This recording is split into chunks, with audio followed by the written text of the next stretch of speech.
Hello, everyone. It's me, Smiles, ranting for 110 final changes. UtopiaGame.com. All right, let's see what we got. We got no schedule yet. Standard's a 70-day age, so plus or minus a week will change whether or not your science is good. Preamble, and straight into mechanics. Um, Hopefully I can get through all this. My throat's a little scratchy from being sick. Also, my webcam's dead, so you don't get to look at my beautiful hairy face. It's very sad. Learns. No more unallocated bonus learns. That's gonna lower the effectiveness of learns in general. Um, for, kingdom-wide learns, it's not going to be as big a change, but for, micros and specific people trying to find really good learns, it's going to lower effectiveness a lot. It means that your best learns are always just going to be whoever has the lowest defense, so you can hit them more than once. Watchtowers are getting a pretty big buff. I think this is just undoing a change that happened 5, 6, 10 ages ago. So it'll be nice to have stronger watchtowers in again. Naturally, this helps people with better BE and more watchtowers, so probably helps dwarves the most, TMs the most. Core, if you only have 10 or 15 watchtowers, I don't think it's going to change much. But you start running 20, 25 watchtowers in your builds, it starts getting really strong. Yeah, not much to say there. It's gonna lower your average Night Strike damage quite a bit too, because you can only raise or arson people so far.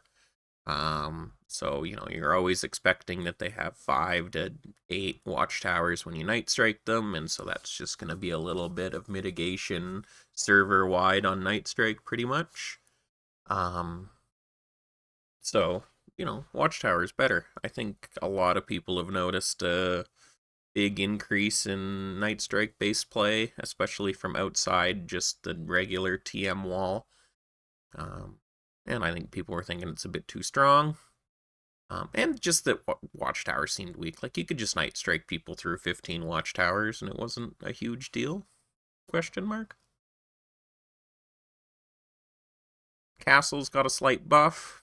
I don't think castles necessarily needed a buff. But they're not used a ton. It's sort of the last building you add into your war builds, and most people don't have a lot of free space in their builds. But sometimes castles are really annoying to deal with, and it's just going to be that much stronger now. Especially you got dwarves with BE, your castles tend to ramp up really fast. So yeah, keep that in mind. Better watchtowers, better castles. Um, Oh, it looks like the barracks change didn't go through from revised and proposed. So barracks are unchanged, which means that the dwarf barracks are no longer nerfed, which is something I was thinking about.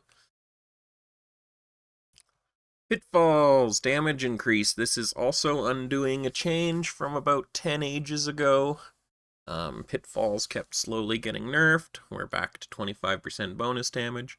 Pitfalls was almost not worth casting a lot of the time. Like, sorry for people in my kingdom. I yell at them about not getting pitfalls a lot, but it's also been kind of shit for a while. Bribe generals, damage increased a little bit. I don't think that matters much, but it's nice. Greater arson has its difficulty reduced. I find that the biggest struggle with greater arson is just how many ops it tends to take. Like the damage got nerfed a while ago in the patch that had all the, every damage type got nerfed for thieves. And because it's, you're reducing it by like 5% per op and it lowers to 4% or whatever happened, it's when you iterate that, it ends up being quite a lot more ops to get through watchtowers. So the fact that it's easier now just sort of means you can run hybrid rogues, and master rogues can still burn through watchtowers, but it doesn't really solve the damage problem. Especially if you're out of net worth range, it's really hard to greater arson. So, and then you combine that with watchtowers just being stronger. So, um, it's going to be tough. And this is a slight benefit, but yeah, it's tough. New spell. This is undead only. Um, think it's a strong spell. I just don't think there's going to be a lot of opportunities for undead to be casting it. Um, any duration spell is essentially worthless if you don't have max guilds yourself. And so you either have to be running 20 guilds as an undead and have really good wizards to cast this, or you have to be a mystic. So it's sort of like a mystic only undead spell, but its actual effectiveness I can see being pretty decent in the right circumstances.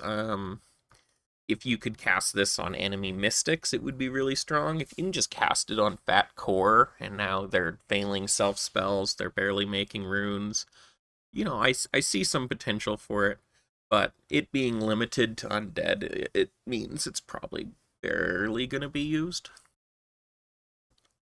New ritual, double wizard production. I don't know how any of these are going to interact with stronger rituals. So not sure what to say about that.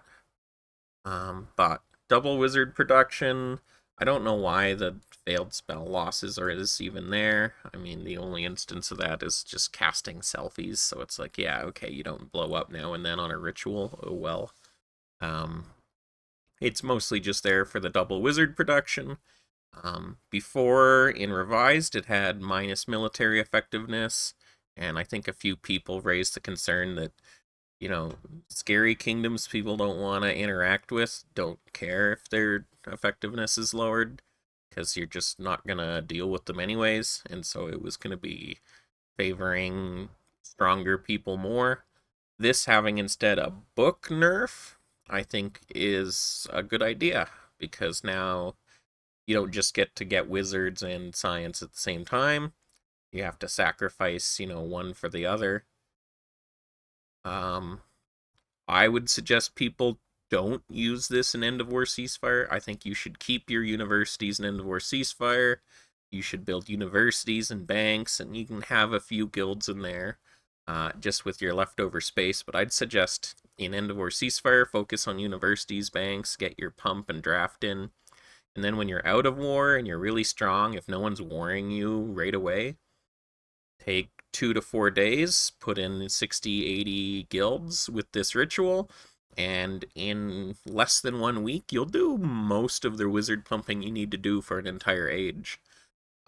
Just make sure you're decently large when you do it. Maybe after War 2, after War 3, take 4 days off, pump wizards, you'll be done for the age. It barely takes any time at all. But, you know, if you look at this ritual and you think everyone's going to use it at least a little, in general, that means your average rogue and core WPA is going up a lot higher than things like mystics. Mystics usually already have as much WPA as they ever want, always. Um, your mileage may vary, but I find more often than not my mystics end up at a point where it's like, well, do you actually want more wizards? I don't know. So this means we can have some really scary rogues, because rogues tend to outscale every other TM when their wizards specifically get really high. And so enabling that through this ritual is something to watch out for. It means that you might want to focus on a lot more WPA on your mystics, like really overinvest in channeling, cut back on thieves and fit more wizards in there, and it'll pay off. Because if you try to play, a 5 WPA Mystic with average channeling, you're going to start running into 3 and 4 WPA core and rogues, and it's going to be a bit of a struggle for you. So keep that in mind. That's just how I think things will work. Now, racial changes. We've got avians. Not a lot of change to avian. They took a slight nerf on their birth rate, and they took a nerf to their elite offense. I thought last stage avian, obviously, maybe not obviously, but most avians were really successful last age, and I think that's mostly just a function of attack time. Attack time's probably the best attacker bonus in the game, and avian's got the best attack time bonus in the game. And as long as they have, quote, enough offense, they're just going to be really strong. I also really like their immunity to ambush more than I thought I would. I don't use ambush much, but in circumstances where I could see people wanting to ambush, you can't.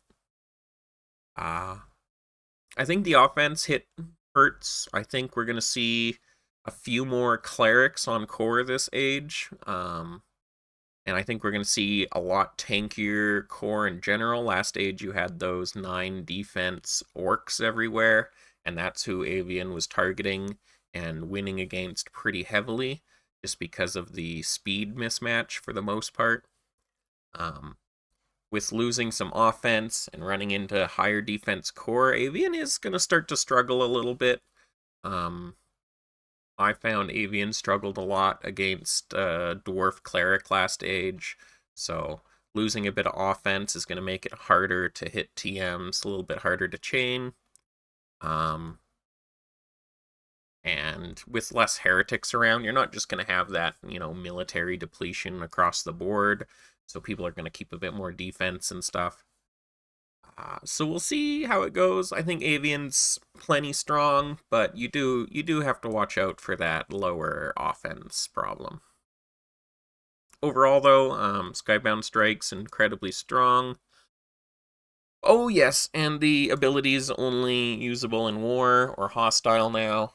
That doesn't change a lot, but it's, when you're out of wars, Avians, just making like 1 free hit a day is pretty advantageous as well, so that's another little nerf to them. Moving on to Dark Elf. Dark Elf got quite a big change. We're looking at an elite-based Dark Elf. Dark Elf lost the military wages, which was a really big penalty to them. And so now, if they're actually running elite-based offense, I think they're going to be plenty strong. With their OME, you're looking at, over 15 offense elite units, which is, that's slightly higher offense than dwarves, for example. Higher offense than anything, I think, except I think they're tied with a full elite undead and only a little bit behind orc. So Dark Elf's going to be an offensive powerhouse, which is a little bit weird. So when you combine that with their free rune cost, you're going to have a really strong attack mage core. That doesn't hurt for offense. Now, bit of a struggle here is they are pretty expensive elites, and the building efficiency, it does set you back a fair bit. But you don't have to run as many towers. Unless you're a full Dark Elf Kingdom, presumably someone else can sort of handle your ritual runes and stuff. You're going to have a really easy time with land lusts if you're chained. Things like that. You can run this as a, heretic core, and then everyone's nightmaring at the same time. With the new ritual as well, you can start launching a lot of a lot of whatchamacallit, wizards into your province. So Dark Elf seems really strong, like A tier strong. I've shit on a lot of hybrid Dark Elves over the ages, and I think this is probably the best one we've seen in a long time. So yeah, keep that in mind. I think you could run these as any traditional core, any sort of hybrid. I don't think you would want to run them as pure just because I think they're a little outperformed by other races in the pure role. But considering how many were run as pure and they have the same defense as before, they no longer have that wage penalty. I think Dark Elf's going to be really strong. Um, yeah, run one of them, run 5 of them, run 10 of them, run 20 of them. I think they can be really strong. Your biggest issue with running a lot of Dark Elf is people will just dodge you. So keep that in mind. Dryad. Dryads are interesting. I didn't interact with them hardly at all last age. Um, but I heard from a lot of people they really liked the Dryad they did have. Now, there wasn't really any Dryads in the successful portion of the Warring tier, so the voices I've heard from are a little bit few and far between, but I've heard really good things about them. So these guys have a lot of built-in defense. They effectively have that 11-point D-spec. They effectively have 16 and a half offense, which is, yeah, the highest other than Orc. Um, so you've got that sort of tanky thing going on. They slay dragons better, which is a new change for them. It's not huge, but it's there. Wages are always paid. I don't know how that really plays out. With the income nerf, I think it actually probably comes up fairly often, but I think in the most average wars, people aren't struggling that hard on wages. But the fact that you can get really chained and you don't need, constant GC aid and stuff is nice. Um, they got buffed pretty significantly, right? They gained the Dragon Slay. Their passive is 50% better. Anytime someone, oh, I didn't even realize that Roots of Ruin worked on in training. Oof. I guess technically they're population, so that means it actually works on people that you nightmare. That sounds really strong as well. And they gain 30% TPA. So, when someone gets 3 buffs at once and they were already okay, that's usually when you should start looking at them as being really strong. So, significant buff to the unique, a modest buff in the Dragon Slay, and a significant buff with the TPA. Like your thieves are 50% stronger now. So that's really something to look out for. I think Dryad's, really strong. Dwarf, I believe, is unchanged completely. Yeah. The only change is their building time went from 50% to 60%. I don't know if that slightly improves various, breakpoints for artisan science. I don't think it matters much for the average person, but for specific weird builds that I know some people like to do, it'll help. You're always finishing your builds before your armies are home as a dwarf anyways.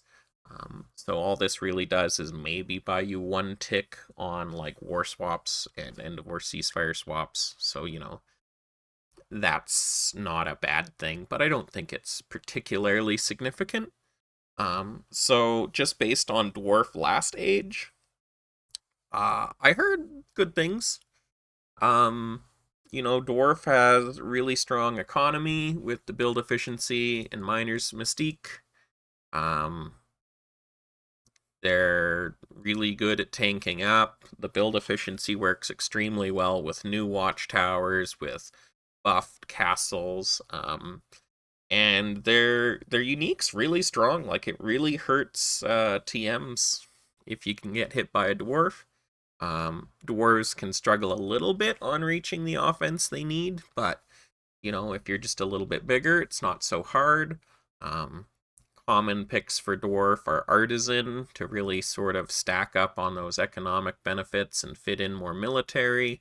I think warrior is going to be a good pick for them to ensure that you can use this ability on TMs a lot more often.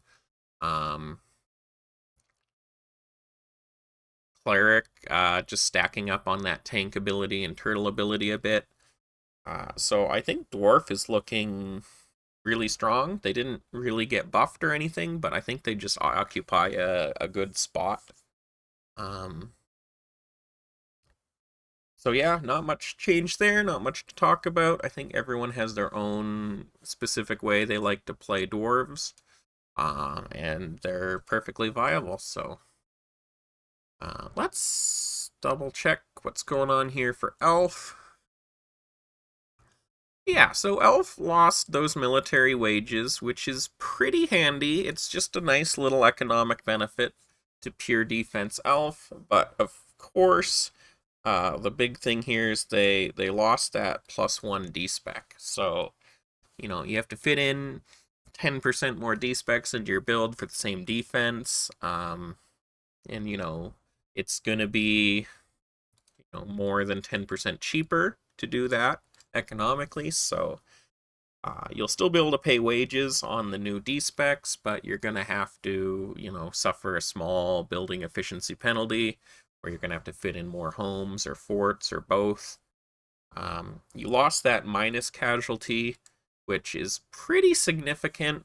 It just sort of helps you tank hits a little better. Oh, but you did get salvation, so it's essentially no change there. You gained 5% more WPA. So elves, it took that 10% defense nerf, which is pretty significant. But I think if you're really just leaning into that bonus mana, bonus WPA, you can take some hits on your build, you can take some hits on TPA, and still run as a pure TM. I think that Fairy just has a little bit more defense than Elf now, and Fairy also has effectively +2 mana tick when they're casting duration spells, so um, if you want to pick one or the other, they both perform very similarly. Elf has a little bit more benefit to those instant casts, so Nightmares and Fireballs, or Amnesia maybe, is a little bit more elf favored. But if you're just looking at greed, chastity, meteor showers, then I think fairy is a little better. Of course, the new elf has the minus 50% damage on Night Strike. Unless you have a lot of elves, I don't think this is too big of a problem. There's always enough robbing to do. That you can get by with just a couple elves doing robbing. If they're mystics, maybe you can't rob everything and it's a little hard to use. Um, it's a little hard to use the more difficult and higher send thief ops if you aren't like a rogue or heretic. So if you have more than 2 elf mystics, yeah, you might sort of run out of rob targets in the average war. Um, but you can just Night Strike anyways. It'll do a little less damage, but it's still relevant damage. And if there's nothing better to do, the opportunity cost is there. You make a decision. Um, as someone that's played with mitigation strats before, I ran shepherds with barrier.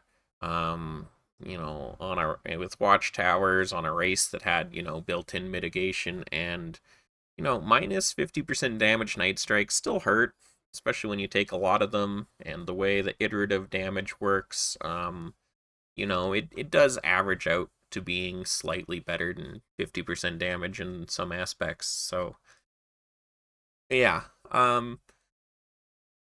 Certainly nerfed because Night Strike is so meta right now. Um, and of course the defense is big, but I think they perform their core role just as well as ever, and so they're perfectly fine. Moving on to Fairy, I think there's very little or no change to Fairy.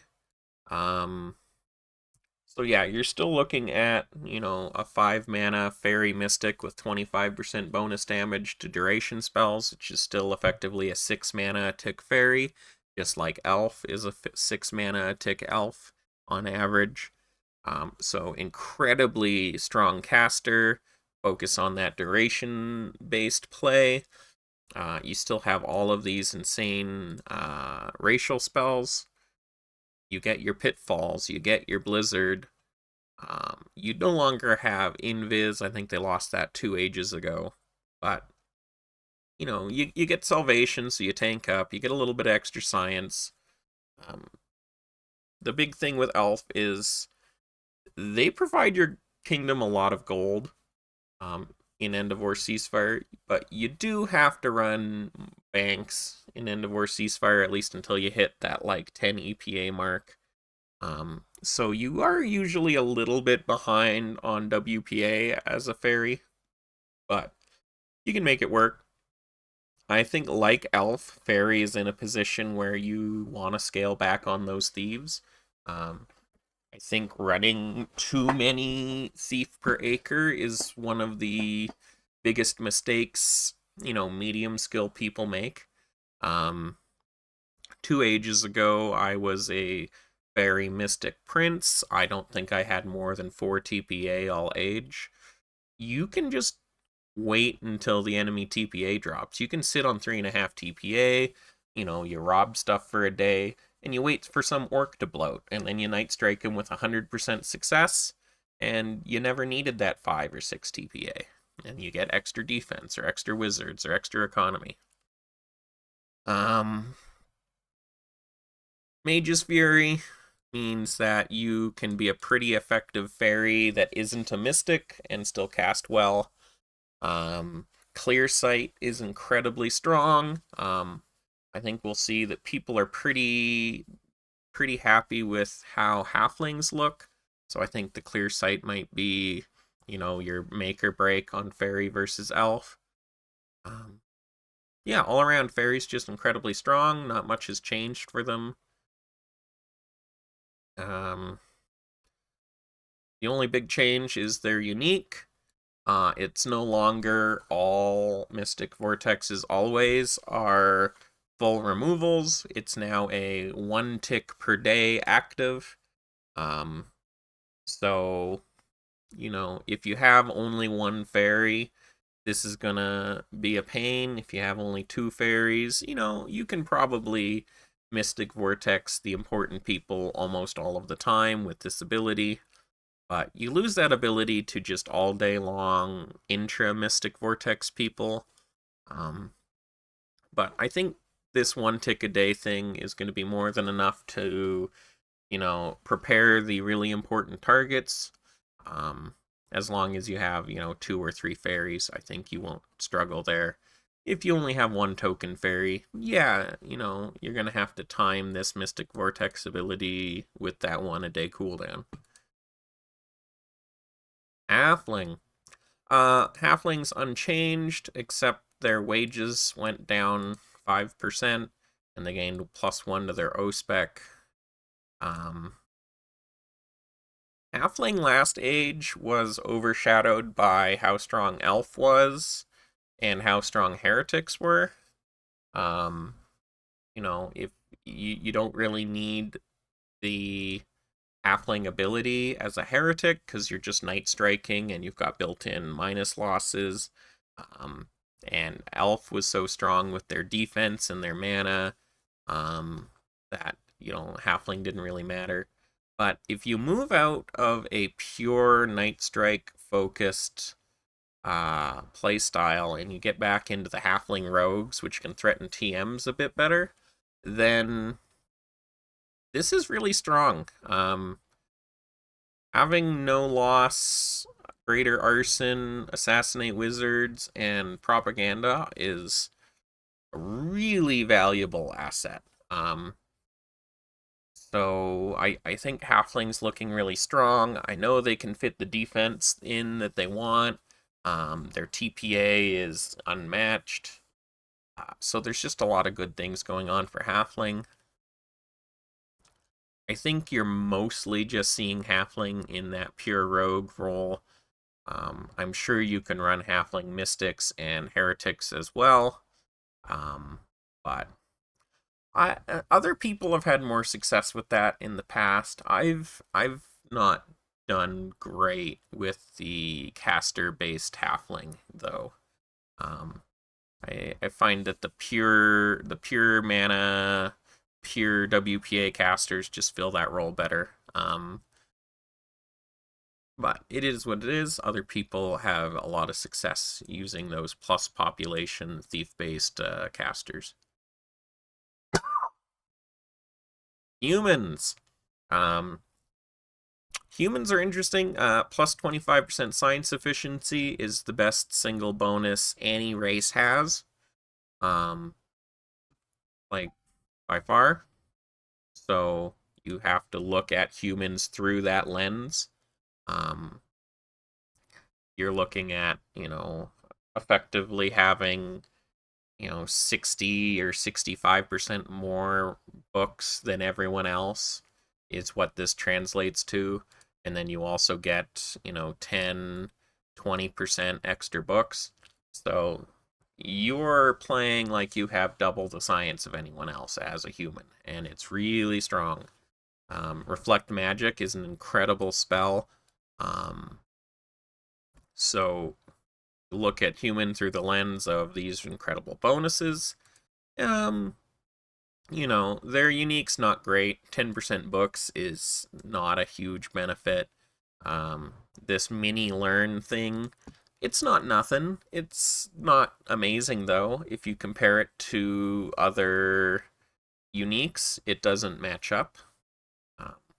Minus 50% WPA is probably the biggest penalty any race has by far as well. So look at it through that lens again. This is no longer a defensive WPA penalty, it's a global. Overall, I think humans almost negate this with science.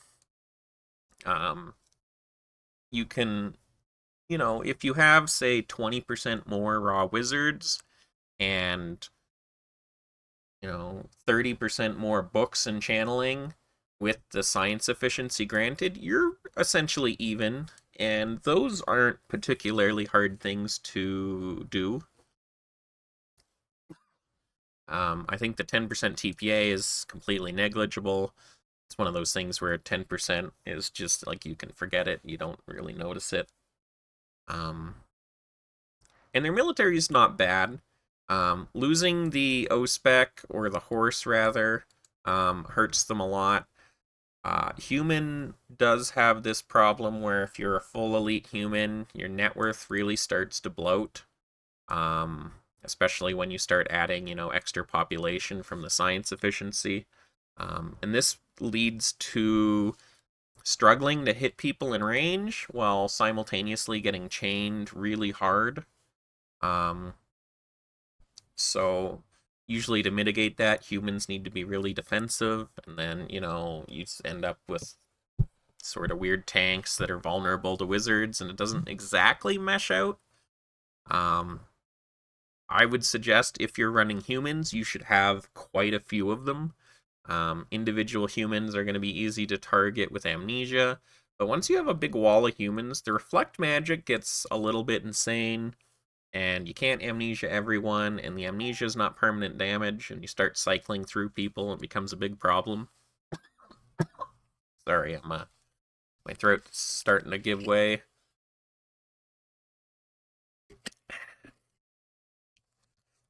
So, human, I think by end of age will be probably the strongest, but it's going to be really hard to navigate that early and mid age.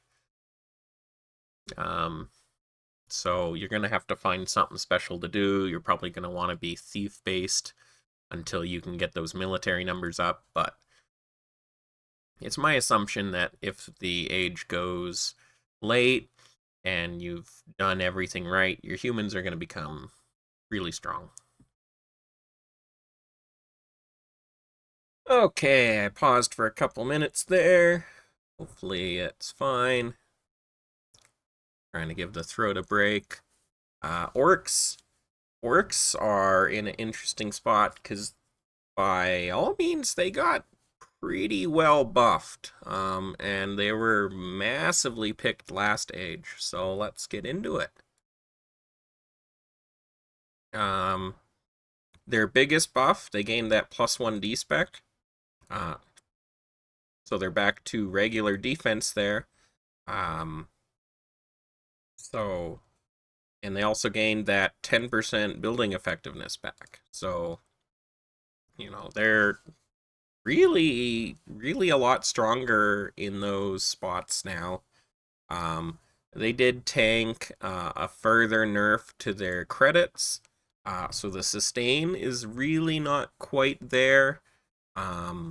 Especially on the building front, like they're just going to end up with barren acres. They're going to end up big and fat and easy to night strike and abuse. But without the heretics and without the fast avians taking advantage of the defense, I think they're going to be in a really good spot next age. I think a lot of people are thinking, the orcs didn't work out last age. But I think the orcs going to be really strong next age, and particularly it's going to be strong against what we see next age. I think we're looking at, more tanky dryads, more tanky dwarves, these sort of tanky scaling humans, and more rogues probably, and orcs are just gonna smash all that over the head. So I think orcs looking really strong. 10% BE is a huge buff to get. +1 D-spec's a pretty good buff to get. +1 selfie mana cost. It'll hurt your land lusts for sure. And the credits, that is a problem. And further, most orcs were picking tact because you love that attack speed, really important, and you love those bonus credits, it's really important. But the tact unique ability, which we'll see, really got nerfed for specifically orcs. The tact unique ability no longer gives you that sort of dragon slay aspect, which I assume was really strong. People I talked to said it was really strong. However, now it's a benefit based on massacres, and if you're massacring as an orc, this benefit really doesn't come into play as much. So I think when you are looking at a nerf tactician, and these credit nerfs, because you're not going to be able to stack the credits if you're not picking tact, is going to hurt orc quite a bit. I think you still can pick tact, and I think it's probably still one of the best picks. It's just weaker in general. Also, I didn't mention the draft cost going from 50 to -75% is like a further 50% buff on draft. So that's really close to free draft. So you're going to have orcs, just drafting. Just drafting. If orcs can, if you don't like blanket fireball the orcs like tick 1, they're just going to have max draft up, and you're just going to be dealing with big walls of soldiers really fast. So I think orcs looking really strong. Don't overlook it just because you picked it last age or you didn't like it last age. Yeah, keep it in mind. My guess is that orc is going to be underrepresented just because people don't like picking the same thing 2 ages in a row. People don't like, and I think people remembered a lot of the reasons they didn't like orc last age. There's a lot of bloat involved. It sort of messes with your kingdom alignment. And hitting out of net worth range is a big pain. It's a big pain to sort of force in-range hits, all that stuff. But I would say don't discount Orc at all. Very, very strong. Undead is interesting. I like Undead a lot. I think I know why some people don't, but minus 30% global casualties, really strong. Not minus 30% alone isn't really enough to, you know, um, I think when you get into that 40-50% range, it starts being sort of enough on its own as a bonus. At just 30%, it doesn't solve all of your sustain problems. Immunity to plague is only useful with other undead, of course. No food required is a nice 5, 6, 7, 8% land buff everyone likes. No chance to starve. You still do need to fund dragons, though. Converting to elites for free, very nice. Successful attacks, lower enemy birth rate for 5 ticks. I think this is basically worthless. Because, like, on average, the people you're attacking, you're chaining, and they don't have birth rate. Like, significant portions of the time, that's true. Also, minus 15% birth rate for 5 ticks just isn't a lot of damage. It's like this is effectively 1.5 ticks of chas. So, unless you're hitting with several undead, many separate targets, like this just isn't doing much. And even if you're suffering that penalty, it's not bad. Like it's not nothing, but it's basically nothing. Access to that Nightfall spell I mentioned earlier. I don't need to go over that again. Animate Dead is fine. When you already have built-in minus casualties, it's not as good. The big thing here is this auto plague. Once per 24 hours, you have a 100% chance to spread plague. This is the only way you naturally spread plague. Once people catch plague, they can spread it, but undeads don't have plague. Just keep that in mind. They do not have plague except through this ability. It's not like every other essential undead age.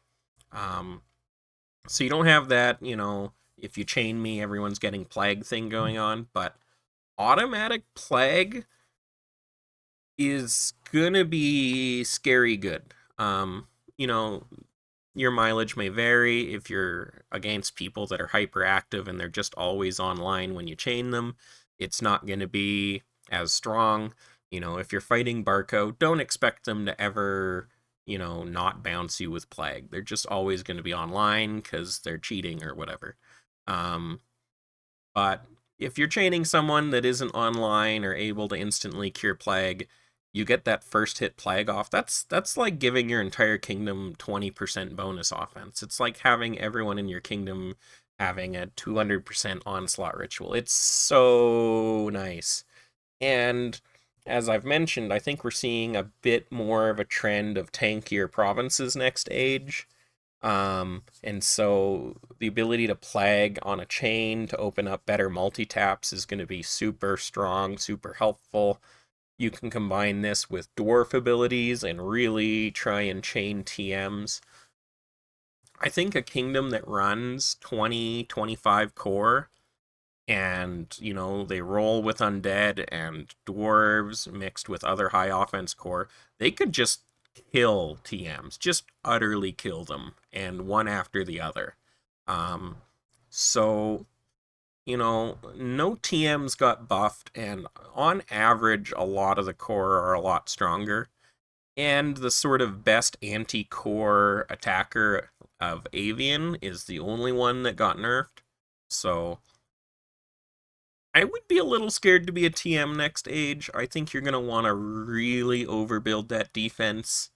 And then you're also running into harder watchtowers. It's going to be a struggle. And so, yeah, watch out for it. These undead are insane. The 14-3 elites, really strong. That's the strongest elite other than Orc. Now, Dryad has that built-in benefit, so it's technically weaker than Dryad also. They've got the 12.0 spec, so you can, with converts, I would say undead in a lot of situations don't want to be pumping banks in End of War Ceasefire. I would say just focus on your guilds, focus on your universities, add extra homes instead of banks, and try to draft deeper. Now, this penalty, you're losing 0.4% of your elites and thieves per tick. This is going to average out to like 10% a day, and it's not paused in war like I think the revised were. So losing 10% of your thieves a day in war, that's not that bad. Honestly, that's probably what the average person loses to intel. So, that's a good way to sort of evaluate it. You're going to have that constant drain on thieves, and it's never going to end. But if you pick, tact, it's going to be a little okay. You're not going to be retraining those thieves, so keep in mind that eventually you're just going to have no thieves left. If the war goes a week or more, you're guaranteed more or less to lose all your thieves. Like, let's do a little math here. 99, 0.9996 to the 120. Is that right? I think there's one extra 9 in there. Yeah, so after 5 days of war, you will have lost, 40% of your thieves. So that's not nothing. But you do have that watchtower buff. If you can keep your buildings, if you keep watchtowers, you can mitigate a lot of the night strikes and stuff. But yeah, that's going to be pretty brutal. Similarly, you're going to lose 40% of your elites in those days, but you're gaining a lot of credits with that level of offense and sustain. People are going to be losing a lot more than you on stuff too. I would suggest that just start war with a lot more O-specs. Just only train O-specs. You don't need these really expensive elites. And I think you'll be fine. And I think using this ability and crushing the enemy in 48 hours is going to make this penalty not a problem. But keep in mind, if you have a lot of undead, people will have in the back of their minds that they can just wait you out. Wait you out. But I think just running a few undead is probably really strong. I'm not sure I'd run a full undead core. It does have its problems. But, again, minus 30% casualties is a huge benefit. If you run a tanky build, you're incredibly hard to chain. So keep that in mind. Especially if you are running pure spec End of War Ceasefires, you can really outpump guilds on your enemies. Oof. I might have to pause again here. Anyways, let's get to personalities. Artisan, effectively unchanged. Their unique's better. I have no good view on Artisan. I'm a few age removed from using them. They're obviously not overpowered, or sometime in the last 4 years we would have seen and complained about overpowered artisans. The free TM calcs is really valuable if you just want to run a couple of them. Okay, I'm going to pause again here and come back later. Alright. Third time's a charm. I think I was in the middle of Artisan. I'm not sure how to evaluate the passive here. You're going to have to find someone in Muga to talk to about how this ability worked out. But just the base sort of unchanged Artisan we've had for ages. It works. The intel's nice. I think it's a good pick for if you have those token undead or token dwarf. You can fit in Artisan. I think Artisans fit really well with the amount of mana that elves need to use. You can fit artisans into a dark elf kingdom where they're not going to be running towers. You can help there a lot. So, yeah, I think artisans certainly got a role. I don't think anyone's picking a lot of artisans. The only kingdom I can think of that's really made use of artisan and mass recently is a couple times I've seen Barco run a mix of like dwarf artisan with orc warriors. Um, and I guess the goal there is just to, you know, once the orcs do all that damage early, the dwarves sort of then end up in a position where they're really hard to chain and they've got a lot of economy, and so you start sending dragons on your opponent. And I think that works pretty well.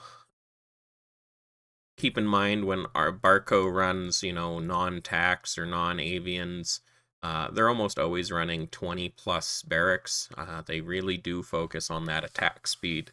So keep that in mind if you're looking at cleric, at artisan, at warrior, that it's lacking that attack speed, and it does come into play. So artisan's perfectly fine. I expect everyone to consider them. Cleric are literally unchanged, I believe. Yeah. Cleric's incredibly strong.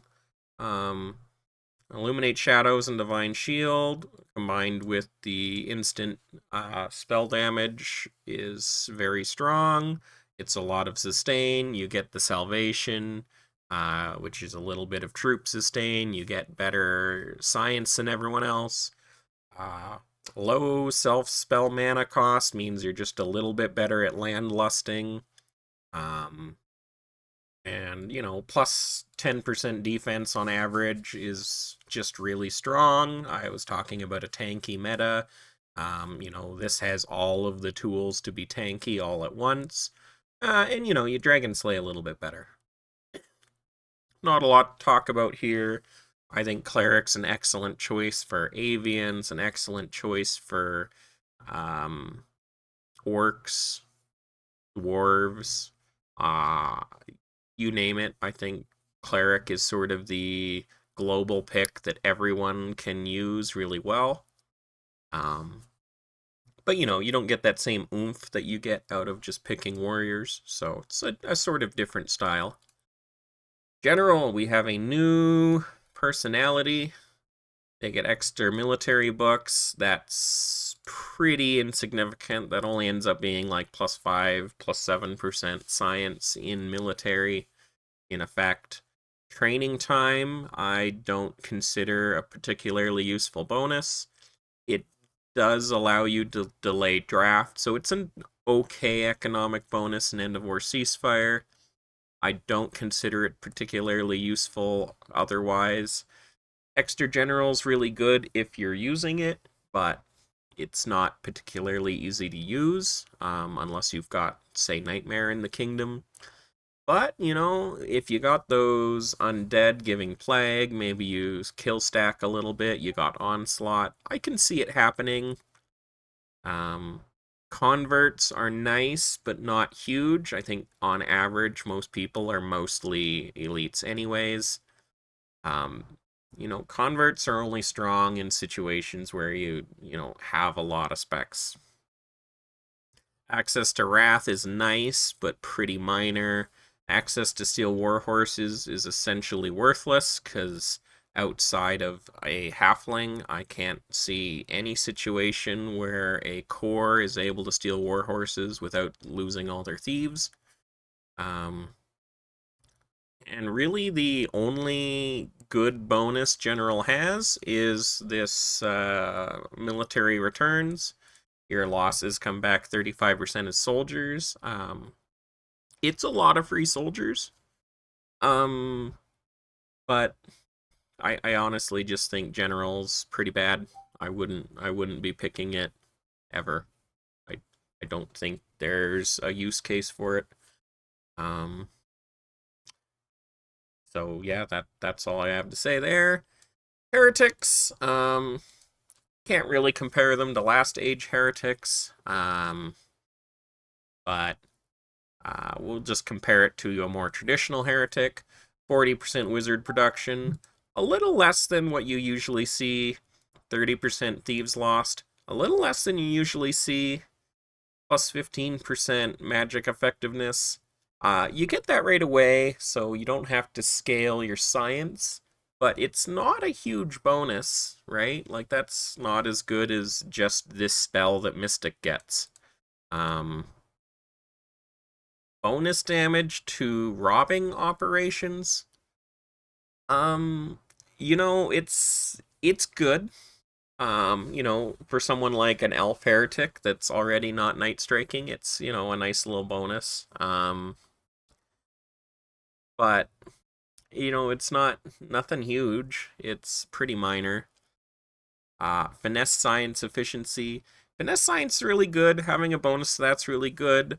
Um, Usually just heretics built in minus thief loss is enough, but since this is nerfed, the finesse science comes into play. You can run sort of a mediocre TPA heretic.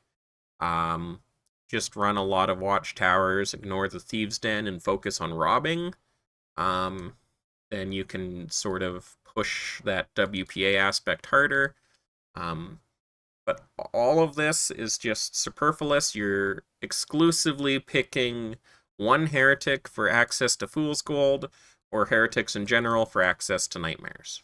And that's it. Um, they're otherwise just not doing a lot. Their unique active is a 1-tick active only, so this is a struggle to use unless you have 12-hour waves. Because like ideally you want to use this with your nightmare run, right? But unless you have 0 racks on warriors, right? Um, you're only going to be able to use this every 3 waves, which is a little bit rough. Maybe if this lasted for a couple ticks, you could sort of stagger it and get a few days in.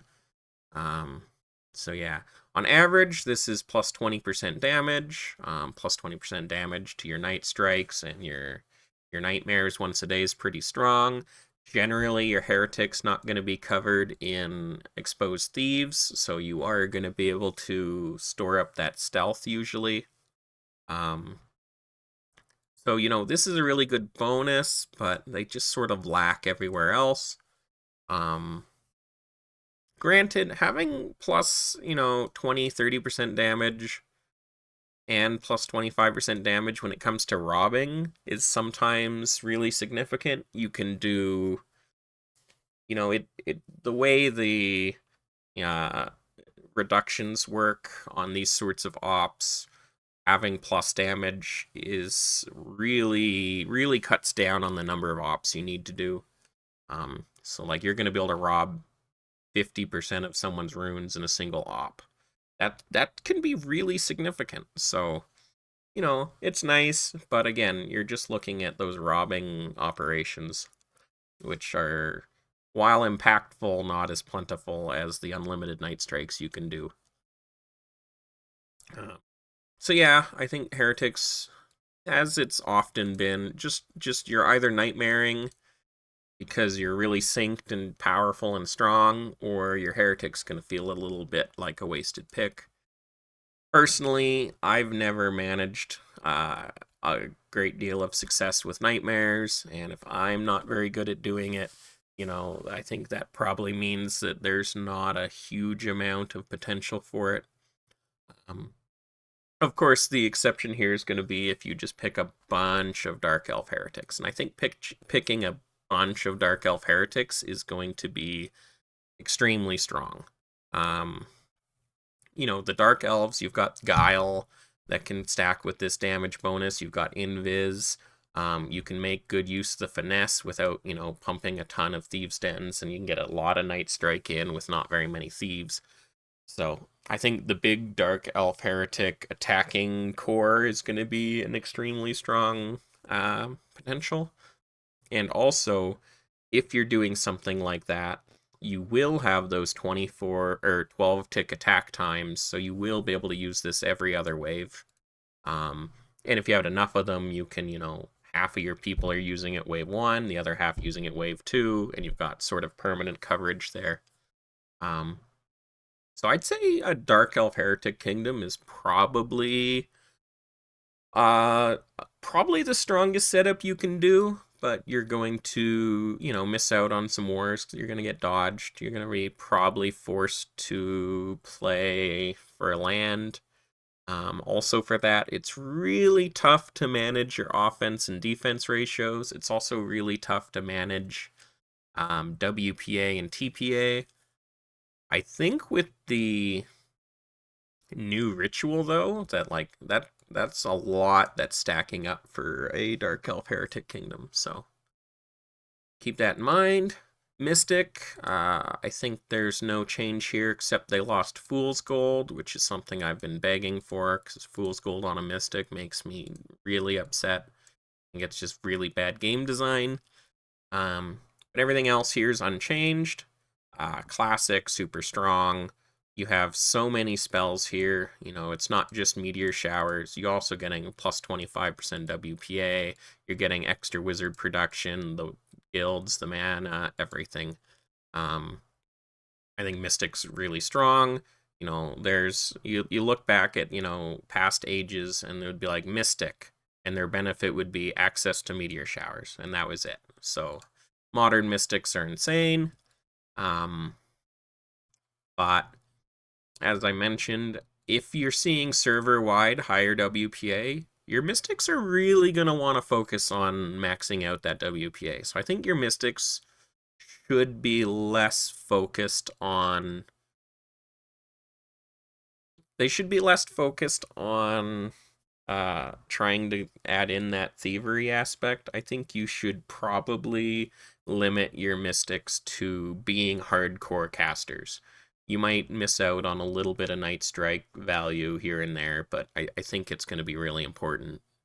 Um, Also, their new passive lowers ritual effectiveness by a quarter. Um, so, you know, you're effectively destroying an enemy ritual with 400 successful casts. That's a lot. But the fact is, you're not destroying the ritual. It's not AR. You're just making their ritual worse. So, every successful cast is lowering, enemy offense by 0.025%. Yeah, it stacks up a little bit. If you have a lot of mystics and you're doing like a fireball strategy, you will just outright make people's rituals worse, and it's not like they can just activate new rituals that often. So this is just sort of a permanent nerf to the enemy if you are running a lot of mystics. So I think that's a really interesting avenue of a kingdom build. Um, so yeah, I'm not sure what to think. I think if you've got, maybe a small amount of hybrid mystics mixed in with, a couple pure mystics, you can essentially ignore AR because every 2 days, which is when, you get to abolish, their ritual's already going to be at like half strength, and they're going to probably want to activate their new ritual anyways. So, um, interesting things going on here. I think it's cool. I'm not sure how to evaluate it exactly, but I think that's something you can think about. And it's just a permanent free buff for all mystics, right? And it is just a buff from last age. I don't think the spells of last age were particularly impactful after the very early stages of the age. Yeah. Rogue. Rogue is unchanged, except they have a bonus for kidnap and AW. So, bonus damage to kidnap, not hugely impactful. I don't think people are doing that much kidnap. But halflings, they have minus birth rate. They're gonna do a kidnap now and then, and these are just gonna be a little bit better. That's great. Um, it's not making or breaking the rogue for sure. Bonus damage to AW is a little more impactful. This does open up an avenue to start disabling pure mystics a lot better than before. So, keep that in mind. But based on everything this age, I would be expecting your rogues to spend a lot of time night striking. And if you're spending all your time night striking, having better AW doesn't matter a lot. So yeah, I would suggest you run rogues with less TPA, maybe even less thieves dens. Um, because you're just gonna want more defense, more wizards, and you're just gonna want to night strike people. So like you could just run 4 or 5 TPA rogues with 15, 20 thieves dens instead of 25 plus, and just throw everything extra into defense to try and weather the storm of the attackers of this age. Yeah.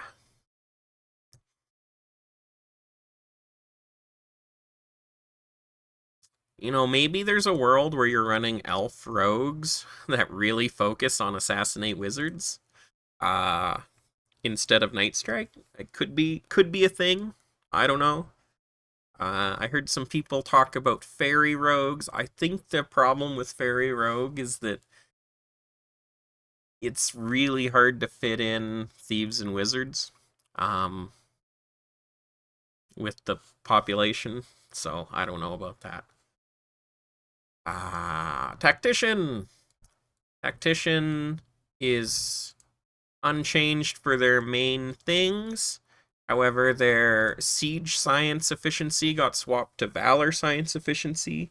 That's a pretty significant nerf. Siege science, while not amazing, with that 25% bonus, is pretty good. So like that's a minor nerf. And then their unique is changing from that auto dragon slay of last age, which I hear was pretty strong. People were mostly killing dragons in one wave with a tactician core. And now you get this sort of mini raise that's applied to farms, towers, and homes, but it's only when you do massacres, and it's only once a day. So I think, this is going to be probably best for like undeads and dryads, and avians, but like I don't think orcs are massacring much, so it sort of makes the orc tactician a lot less attractive. Um, but builds where you're sort of focusing on massing and night strikes could be pretty good. Yeah, not a lot to say there. Again, attack time's one of the best bonuses in the game. Maintaining your thieves is really strong in a meta that's had a little bit more impact on core-to-core Night Strike and stuff. Credits are really easy to use these days, and people have a lot of offense, so the credit-based sustain is really strong. So Tactician's good as always, but, not as good as it was. And I think that's probably fair. We saw more Tacticians than everything else, but I think maybe running Clerics with Barracks and Warriors with Barracks is going to be a little bit more attractive than Tactician now, but we'll see. Thing is, you can run Barracks on your Tacticians. That's the ticket, laddie. Oh, and last but not least, we have Warriors back to their former glory. Got 15% OME, classic, perfect, so good, everyone loves it. You got better and cheaper mercenaries. Sometimes impactful, but not super common, not the most impactful thing, but it does sort of let you just always make that one specific hit, it seems. And then The tactic science efficiency here is, I think, the winner because, Valor science isn't that amazing. Um, General doesn't even get a science bonus. Um, Cleric doesn't even get a science bonus. So, Warrior, in a way, is the only personality that's scaling with the age. Their offense is just going to get higher and higher. Now, I guess that's not entirely true because clerics are, with Revelations, that's sort of the science bonus for cleric. But I think warrior is just really good. Offense is always good. Like, your attackers, you want offense. This is the offense pick. I think that cleric probably outperforms warrior just because of, your 15% offense versus 10% defense. Yeah, that goes the offense favor, but the cleric has a lot of other things going for it, whereas warrior, that's really all it gets. And then the unique ability of warrior is pretty worthless, I think. It allows you to train credits using no soldiers, but it costs extra credits. And it's been my experience in the last several ages that there's almost always enough soldiers for credits. And if not right away, then eventually. And I don't think burning through 3 times the credits just because you don't have soldiers is really that valuable. There's been a lot of buffs to drafting. There's been a lot more peasants in general, so I don't think it's coming into play much. Maybe now and then there's a specific situation where this really helps out, but I think that's pretty rare. So, it's sort of a lame unique. Honestly, warriors unique's a little lame. Tacticians unique's a little lame. The cleric unique's a little lame. Like, it's fun. But you already have -1 self mana selfie, whatever words are hard. The general's got a good unique, the rest of general's bad. But then you look at the TMs, and it's like, plus 20% damage to spells and ops. That's pretty big. Automatic, constant damage to the enemy. Pretty good. Plus 25% damage. Now, on average, your rogue is only above 50% stealth at the start of war, but it's still free damage. So, in general, the attacking races seem a lot stronger, but the attacking personalities are a little bit meh. But, offense is offense. I'd love to talk more about setups and stuff. Maybe I'll do that in another video, but I think I'm done for now. Thanks for listening. This has been Smiles with another Smiles rant. Age 110. I'm pretty excited for this age. I think there's just a ton of attacking options out there, and I think it's really fun. So, yeah. Have a good age, guys.